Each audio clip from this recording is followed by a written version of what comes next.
Radical. Way back in 2019 is when I was first introduced to The Last Gamer. Literally, my audience introduced me to The Last Gamer, told me I should check out his channel. I went to his channel, left some kind words, I believe, and we became not pals, not friends, but we became two people that would sometimes occasionally, just chat in the comment sections under our videos, mostly his channel at times. And we had something in common. We were both highly critical of the Metal Jesus Rocks crew. And I'm not going to go into all the story there, but suffice to say, about a half a decade ago, I kept up with all that kind of stuff. I kept up with all the YouTube game collectors, and people would come by and they would want me to give my thoughts on a lot of their new uploads and, how much their collection is worth and this and that. And I was really not at that time, and now I don't think I'm a whole lot more qualified to talk about people's retro video game collection. I know a little bit, but I don't know a lot. But Joel the Last Gamer, he sure knew a lot about retro video games. And he sure had a huge collection. Man, did he have a nice collection. And he even was going to be working on his own game museum.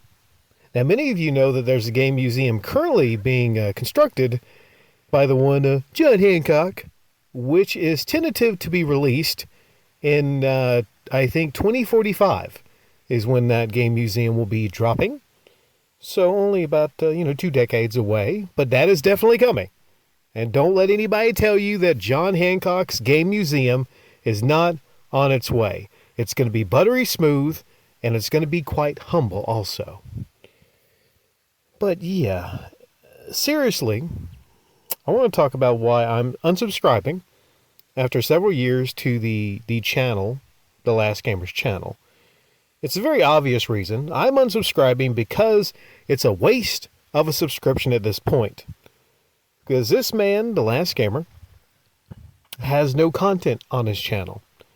He has privated apparently his entire channel. I went to try to look at some of the uploads that I remember, to go to Reddit posts, Reddit threads, where people would post some of his big collection videos, and it says private. So I do not believe he's deleted all those videos. I think they're privated. The bigger question, though, is what's going on with Joel? Where's he at? What's happening? There's a lot of people that are generally concerned, and if there's been an update in the last couple months or since my last upload talking about this, then I apologize that I am ignorant to what is going on with Joel right now. My apologies. I hope he's doing well, but I want to share a post from a month ago from a random person in a Reddit thread who's replying to someone named Buffett Breakfast. Now this person says, and this was 4 months ago, this is the comment that was replied to 1 month ago, and this is all I could really find. This is all I could track down. Maybe a lot of you know more than I do. Chances are you do. But this person said, yeah, it's a good question. It's a shame he had a great channel and an amazing game collection, but I assume he just got burnt out trying to keep the content going. His last video was very mysterious. Basically sold his house and moved to the States, but wasn't clear what he was doing with the collection. It implied he was going to sell it, but who knows? And then there was 2 replies. 8-Bit Pete said, exactly kind of strange. He spent a lot of money on that property with custom extensions to the house for his arcade collection. I wondered about his health. I hope he starts uploading again. I enjoyed his content. Now this is a great post. This is a bit of a longer post from a month ago from Maddoxine Normus.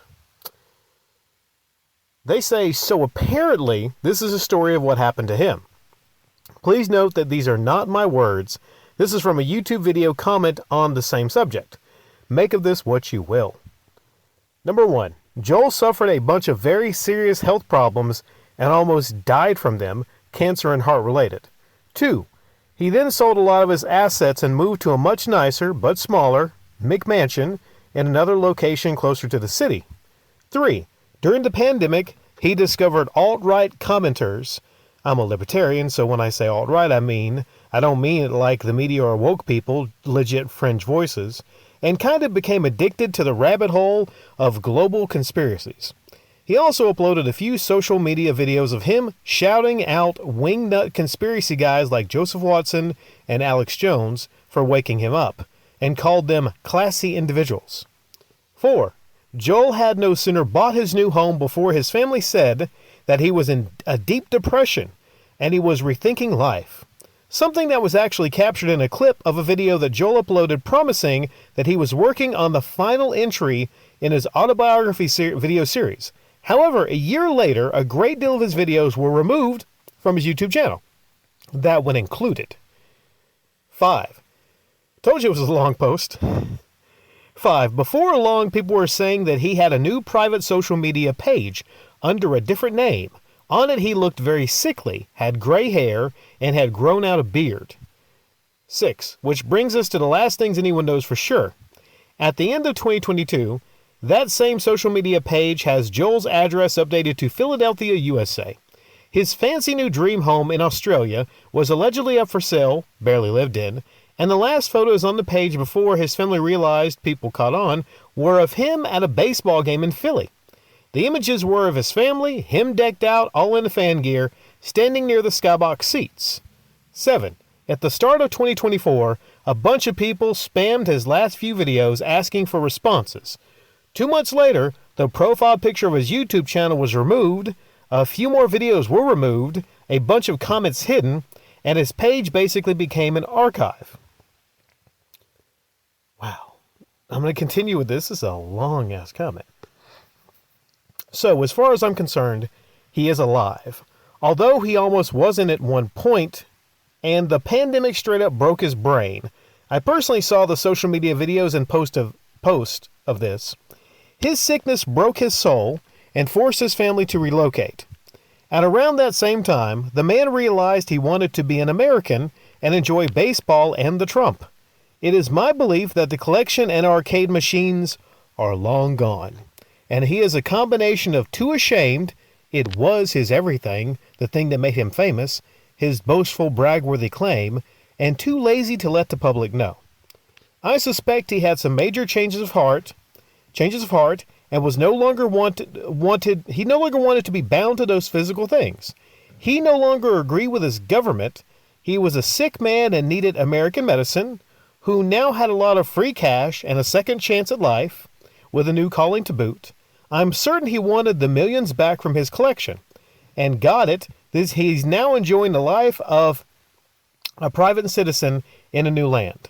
There is no collection left to make videos about, and I wouldn't be surprised if he ever touches a video game again. He's too busy enjoying rich guy things like baseball, skybox seats, lavish vacations, donations to fringe political candidates, and pampering his family. Wow, that is a lot to take in, and pretty hard to believe if you were checking out his content just 5 years ago. If you're checking out his content 5 years ago, you would think that guy's never going to part with his collection. It never would happen, because he kept renovating, adding on. The man was making an actual freaking game museum. Not to say that John Hancock's not working on an actual game museum. Tentative for release in 2045, like I said. But just about the last person you would think that would be having a change of heart about all that would be Joel, the Last Gamer. But things change. Situations change. And if indeed he had some health scares, heart, brain is what I'm reading, but I can't verify anything, then that could really make you stop and reevaluate things. And as a collector of things, like I'm somewhat of a collector of things myself, I came to the conclusion myself that I need to let some things go. Maybe a lot of you need to let some things go. You can't hold on to everything. everything eventually slips away and we eventually pass away. I think when you have a health scare, especially, you start to really take a stock of what's in your life, what you need and what you don't need, and what's actually valuable to you. And I guess if he sold everything, he made the consideration that he was going to sell everything and get the money and live a lavish lifestyle with that money, with his family, with his remaining days. And you can't fault someone for making that decision, because to anybody with a game collection or a music collection or a movie collection or anything that's a huge collection worth a good bit of money, you think about things like how to store it, how to organize it, how to keep track of it, and it can be a gigantic burden.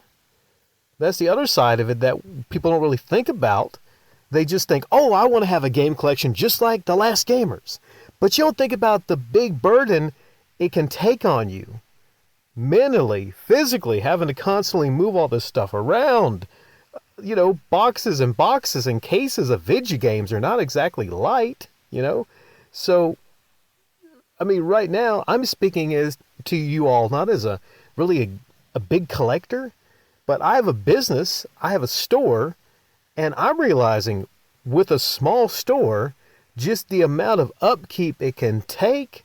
You're constantly cleaning and testing things, and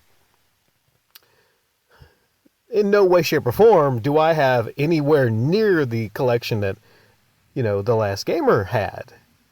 But I can sympathize with anybody that makes a decision to get rid of most of their game collection or all of their game collection and to scale back, because you cannot hold on to everything forever. Some of you that don't know what to do, maybe you have depression that's being caused. This is a very real possibility. A lot of you might be, looking at your collections, and it could be draining your pocket to keep up getting your collections and your complete collections and upkeeping it. And, it's cool to have hobbies, and hobbies can be fun. But when you take your hobbies to the extreme and you become known as Joel, like that person commenting said, when you become known mostly for your game collection, that's mostly what he was known for. I mean, not going to say he didn't have some good story time uploads, and I didn't enjoy listening to him and some of his past stories, but he was aware that most people tuned in because he had that gigantic video collection.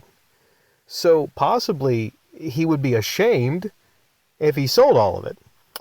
Okay, well, that's where I'm going to leave this. This went a little bit too longer than I expected. But someone just left me the comment today, and I want to just kind of give a follow-up to it. And I am, I'm not surprised that he basically closed out his YouTube channel, because, like I said, a lot of his YouTube channel was connected to his game collection. But one more thing I'll say is, I would have hoped, or maybe he has the option still if he logs back in, that he didn't private everything. Because I feel like it's his choice ultimately, but I feel like when you get to a certain level on YouTube, and he was not one of the biggest YouTubers, but when you get to a certain level and you have a big following, even if you leave YouTube, you should, number one, have the decency of respect for your audience, number one, and number two, leave your old uploads up for them to enjoy if you're leaving the platform, regardless of what happens. And maybe he just got tired of all the comments, but if you get tired of all the comments, all you have to do is just have some kind of a community post to tell them that you're in a different state in life. You're moving on. You had a health scare. Anything. Some people would not understand. Some people would hold it against you. But most people, I think, in his audience, his fans, would understand. Most of his subscribers would understand, but I, who used to be one of his subscribers, have now unsubscribed.